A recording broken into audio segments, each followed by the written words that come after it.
Come and listen to my story about a man named Jed. A poor mountaineer barely kept his family fed. And then one day he was shooting at some food, and up through the ground come a bubbling crude oil, that is, black gold, Texas tea.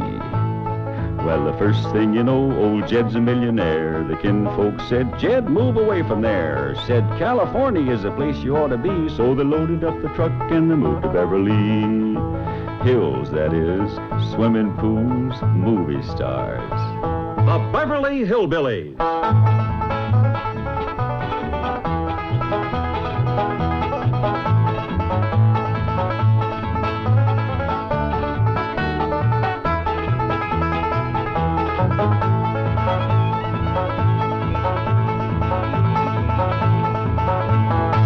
Come along and visit with the Clampett family as they take you to their mansion in the hills of Beverly. And when they do, you'll run into a friend of theirs you've met, that good old friend with filter blend, Winston cigarette. Winston tastes good like a cigarette should.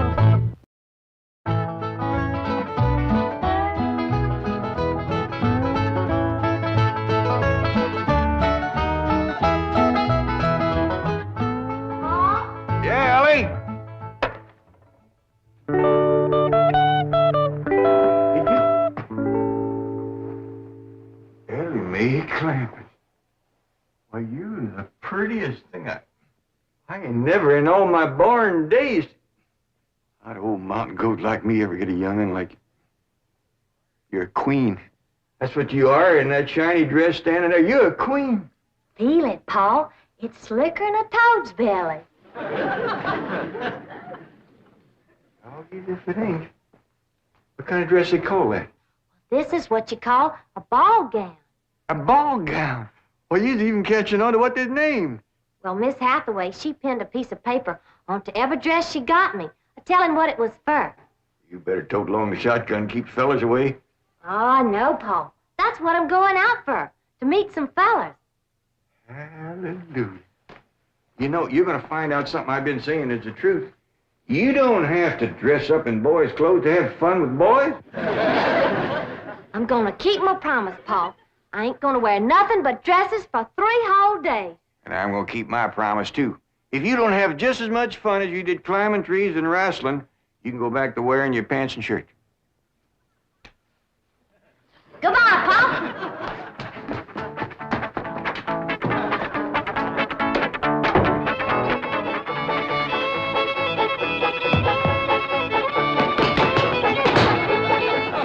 What you doing? Killing ants? Hey, this place ain't got no ants. I'll tell you something else it ain't got. That's me. I'm gonna pack up and go home. Wait a minute. Hold on there. This is home. Not to me it ain't. And for my part, they can give Beverly Hills back to the Indians. Or whoever else was fool enough to come here in the first place. Come on, let's go in here and sit down and we'll talk this whole thing over. You just got your back up because the police made us get rid of all our cows and pigs and chickens and stuff. Well, that didn't help none. But if they don't allow folks to have stock, why have they got that all-fired fancy stock pen down there? Well, Granny, it turned out that there was something called a tennis court. What in tarnation is a tennis? I don't know, but one of these days we'll get us a pair of them and go to raise them out there. Well, you go to raising them. I'm going back home, where I can get some good things in life, like hog jowls and possum shanks. Now, hold on, Granny. Jethro's out hunting possums right now. He won't find none. I've been all over these Beverly Hills, and I tell you it ain't easy.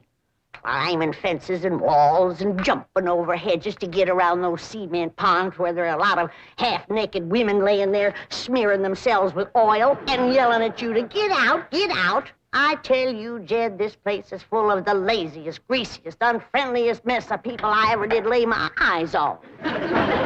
Here's Jethro. Hi, boy. What'd you get? I got chased by a fellow with a club. Now, you hear that, Jed? It says Beverly Hillbillies picking on a little boy like Jethro. Come on, Jethro, load up the truck and let's head for home. Hold on. I think I know what's ailing you two. You're just plain old homesick. Well, I'm sick of this home, I can tell you that. Yeah, now, I got a surprise. I've been kind of saving. I reckon now's good times any to let the cat out of the bag. We need pigs and chickens, and he gets us a cat. Now, that ain't the surprise, Granny. The surprise is Pearl's coming out here. Ma's coming out here? Yeah, and she's bringing your sister Jethrine. Hot diggity dog. Yeah, I wrote her a letter, and I said, Pearl, I says, why don't you come out here and bring Jethrine? We got lots of room and plenty to eat, and we sure is a hanker to see you. Oh, boy. I gotta get us some possum now. Because if there's one thing Ma and Jethrine likes, it's grits and possum shanks. You don't look particular cheered up, Granny. Jed, you might fool that boy with a story like that, but not me. What do you mean? Since when can you write letters? Well, now, hold on, Granny. Now, wait a minute. Wait a minute. Granny, I didn't write that letter by hand. Held the pencil twixt your toes, did you? No, I wrote it by a new way. The banker's secretary showed me. It's called dictation. What's dictation? Well, it's wonderful, Granny. You just talk, and she writes it down. She sure must write fast. Yeah, with a bad hand, too. She got a bad hand? This one, she calls it her shorthand. I don't care how many letters you dictate, Jed. Pearl ain't a-coming out here. Leastwise, not right now. Well, sure she is, Granny. She's looking to find a husband for Jethrine. I'll tell you who Pearl is a-looking to get a husband for her. Pearl. And I think she's got her cap set for that oil man that bought your swamp. Mr. Brewster? Why, he lives clean over to Tulsa. Yeah, but pumping oil brings him over to your place. And I'll bet you pigs to polecats that when he shows up, Pearl ain't fur behind. There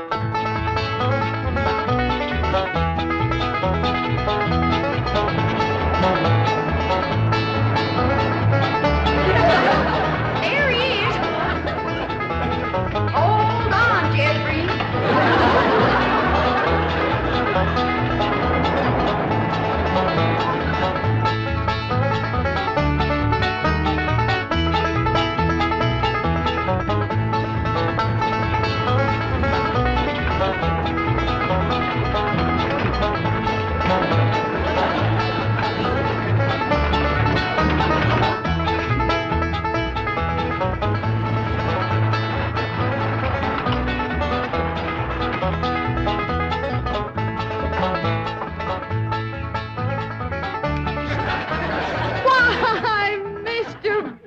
Of all people, fancy meeting you here. Small world, ain't it? Yes, it certainly is. Oh, this here's my daughter, Jethrine.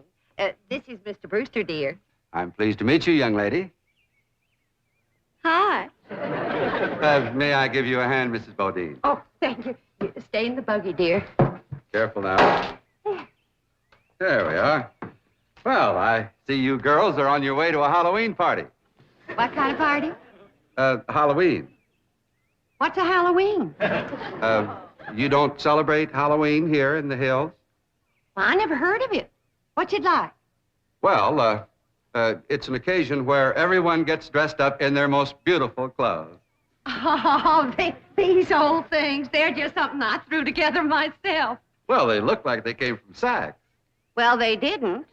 I made them with store-bought yard goods. Didn't I, Jethrine? Yes, sir.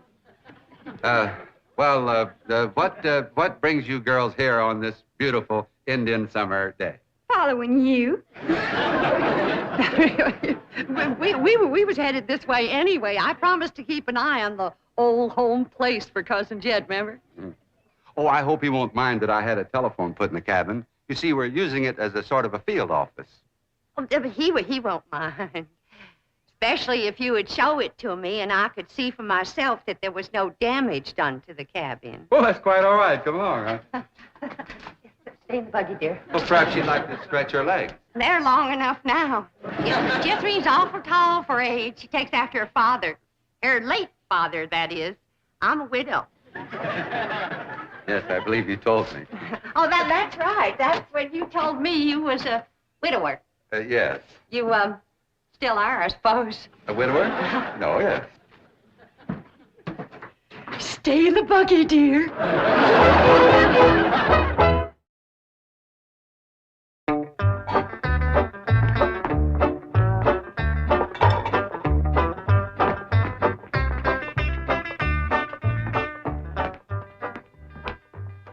I'm going back where I should have stayed in the first place. Granny, Before you do something you're liable to be sorry for, you better take another look around. See all the nice things we got here that you wouldn't have back home. Like what? Like this great big cooking room, for one thing. Why, you could take our whole cabinet and put it right in this one room. Well, if you did that, I might stay. What about them big ice boxes? You got nothing like them back home? Didn't need 'em. Got nippy in the fall like the good Lord intended it to. This crazy California stays warm all year round. That's awful good for growing things. Look at that fruit there. Did you ever in your whole born days ever see anything as pretty as that fruit? Don't spoil neither. Don't taste neither. Oh, now. Jethro ate a whole bunch of them grapes. 2 apples, a pear, and a whole handful of strawberries. And he said there wasn't one bit of juice in the whole kit and caboodle of them. He said it was dry as wax.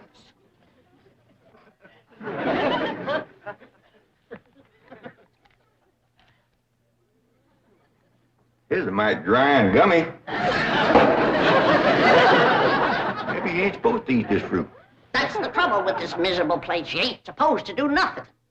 You ain't supposed to have cows or pigs or chickens. You ain't supposed to fire up the still and make a little moonshine whiskey. Answer me, what can you do in this Beverly Hills?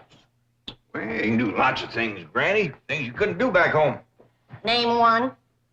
Well, you can call up your friends on the telephone. No, you can't. Why not? 'Cause we ain't got no friends, that's why not. There ain't been one neighbor come a-calling on us since we moved in here. Oh, so that's what's ailing you. Nobody's been coming to call. Well, now you got to remember what Pearl said.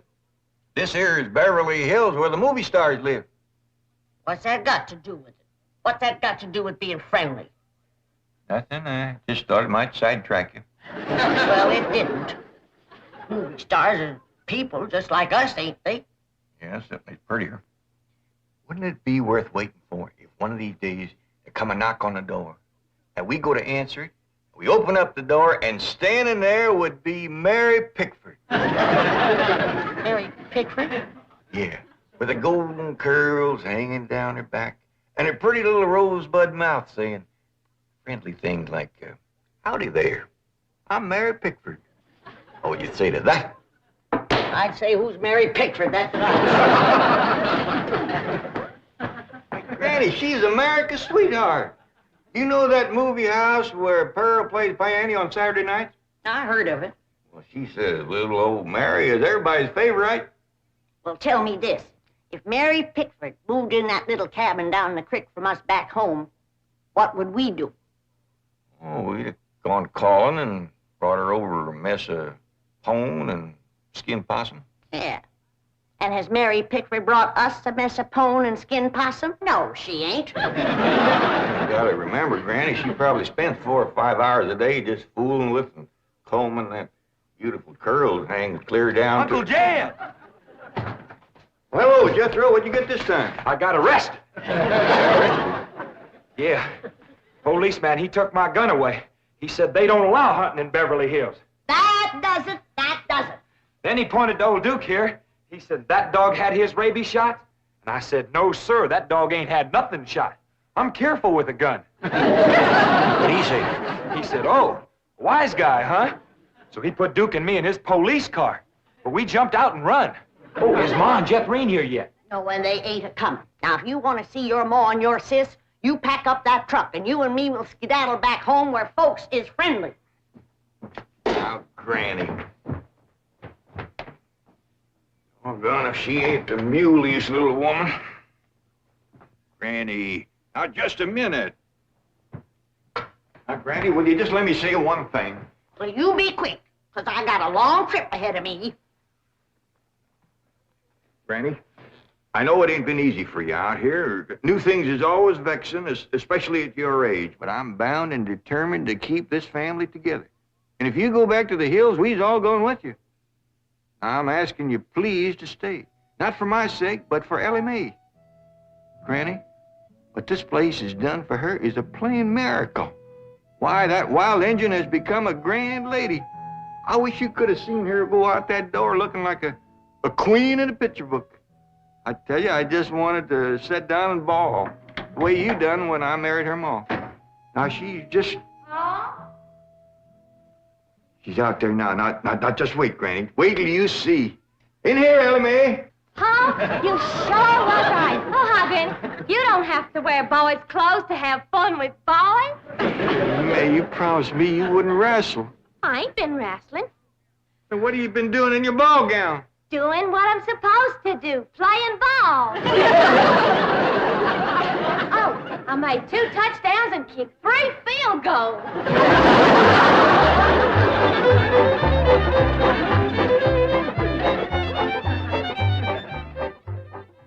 Well, your cousin certainly seems anxious for you to come to Beverly Hills, Mrs. Bodine.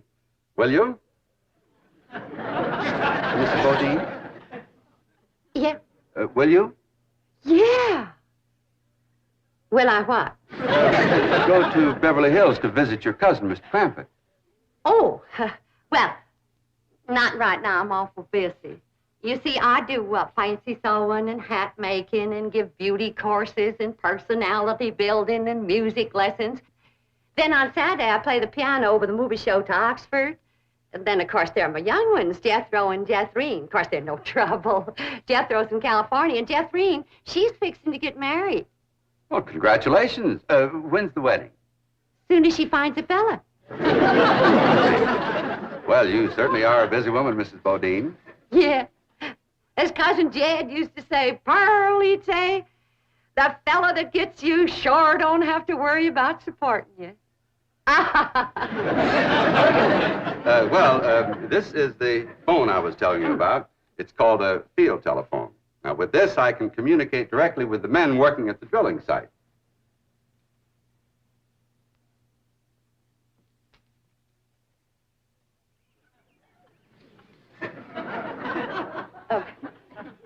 Any young men down there? Oh, yes. Any unmarried young men? I'm sure there are.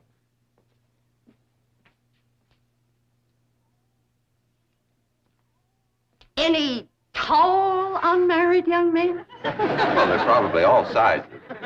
Yeah. Suppose it gets pretty lonesome working down there. Well, it's very likely. This is rather an isolated area. Any specially tall, specially lonesome, unmarried young ones? I don't think I can call any by name, no. Uh-huh.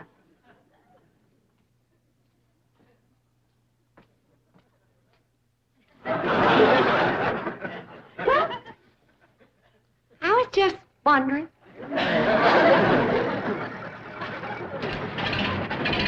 Excuse me, ma'am. Could you tell me where the oil drillers are working today? Well, now. What have we here? Rebecca of Sunnybrook Farm, and pretty, too. You know what, honey? I got something here just for you. A genuine French garter imported all the way from Paris, France. They usually sell for 50 cents, but, honey, you can have it for a quarter. Listen, honey, I'm gonna be around a couple of days. You busy Saturday night? Well, you are now. And there's a dance over in Hooterville. Ooh-wee! I bet you're an armful of mama. I mean it, honey. I like big girls. You just do things to me. You carry me away. All right. Hey, what's going on here?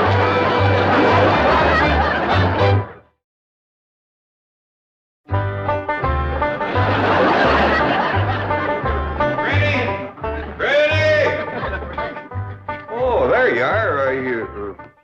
What are you doing? I'm figuring. And I figure best when I'm fishing. Ain't no fish in there. I ain't fishing for fish. I'm fishing for figuring. Hey, what kind of figuring you fishing for? I'm fishing to figure how I can get home. Now, Granny, I've been doing some figuring, too. You know, I think I got it figured out how come the neighbors ain't come to visit us. I'm listening. Well, I got it figured. Out here in Beverly Hills, instead of them coming to see us, we go to see them. How come? Oh, I don't know how come. That's just the way I got it figured. Mighty convenient figuring. Granny, it wouldn't do no harm and to give it a try. A lot of things is different out here. Well, I'll fish on it for a spell. Take possum. Feet like a whale. Who said there ain't fish in here? Well, that's the prettiest I ever seen. Ah, I gotcha, you rascal. I'm gonna throw you right in the frying pan. This thing ain't nothing but skin. That's your Beverly Hills for you. All flashy and show on the outside and nothing on the inside where it counts. Fish and people is two different things. We're going to calling on our neighbors, and then we'll do our judging.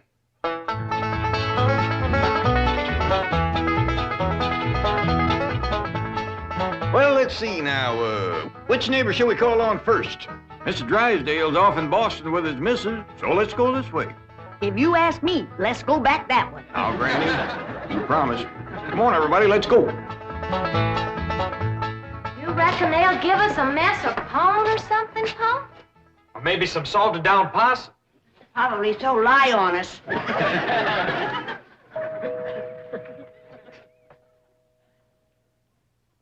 I'm not expecting anyone, Agnes.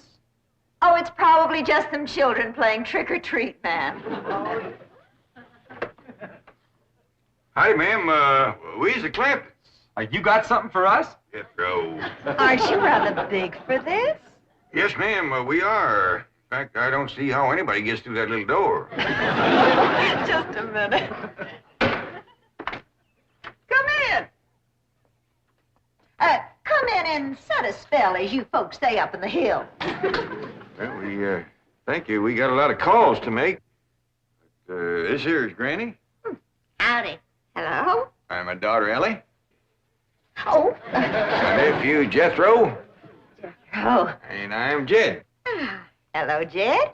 I'm Agnes. Just call me Aggie. Mighty nice place you got here, Aggie. Oh, shucks, 'tain't nothing but a heap of bricks, but we call it home.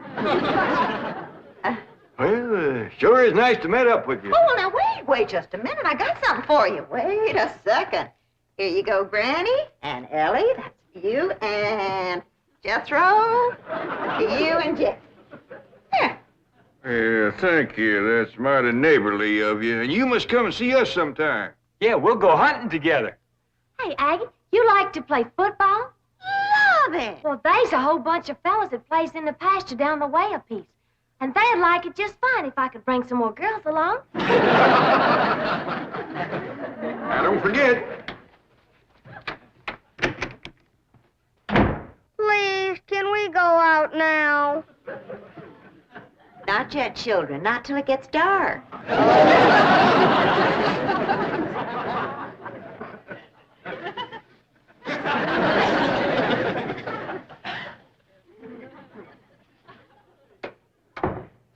Ain't that the most pitiful thing? Heart-rendering. Just heart-rendering. Nice looking woman. Friendly as you please. But them young'uns is the homeliest I ever see. Wonder she didn't want to come a-calling on us. Yeah. Reckon I'd stay home, too, if my kids looked like that. Kid, I ain't never gonna say a bad word about nobody. I know what you mean. Diggies, every house we went to, they was nice to us, wasn't they? Sure was, Jed. Hey, listen, everybody. I got an idea. Let's call up Cousin Pearl and tell her to come on out here. Uncle Jed, you can't call Ma on the telephone. Drysdale said we could call anybody we had a mind to. Well, Ma, she ain't got no telephone at home. Don't matter. She ain't never home nohow. The way I look at it, you can't never tell what you can do until you try. Don't forget to spin the wheel.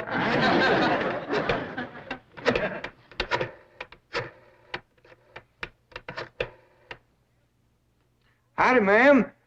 I want to talk to Pearl Bodine back in Oxford. That's right, operator. J.D. Clampett in Beverly Hills. Jed's sure gonna be surprised to hear me talking at him on this thing. Oh, they're ready to make the connection. Hello? Jed, that you, Jed? You betcha it is. Hello, Pearl, you old rascal. What you doing down there? Huh, there ain't Pearl. This here's Elly. Jethro talk in a minute, but first I want to say something. You gotta come out here to Beverly Hills and bring Jethrine. If she can't get a husband out here, there ain't no hope. You ain't never seen so many homely young'uns in all your born days.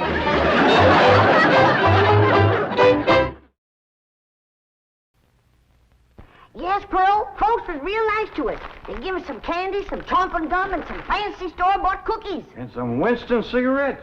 And some Winston cigarettes. Winston cigarettes? Oh, why, certainly. I tell you, Pearl, Winston is good smoking. Sure wish you could taste it. I am tasting it, Granny. The dickens you say? You mean you're getting it clean down there? That's right. Well, here, Pearl. Take another puff. All right. Granny, that's what you call flavor. Well, dingies. This is the doggonedest invention that ever was invented. It sure is, Granny. I don't think I'll ever smoke anything else. You always were a smart one. Winston tastes good. Like a cigarette had order. The Beverly Hillbillies has been presented by Winston. We hope you enjoyed it, and we hope you'll try Winston, because Winston tastes good, like a cigarette should.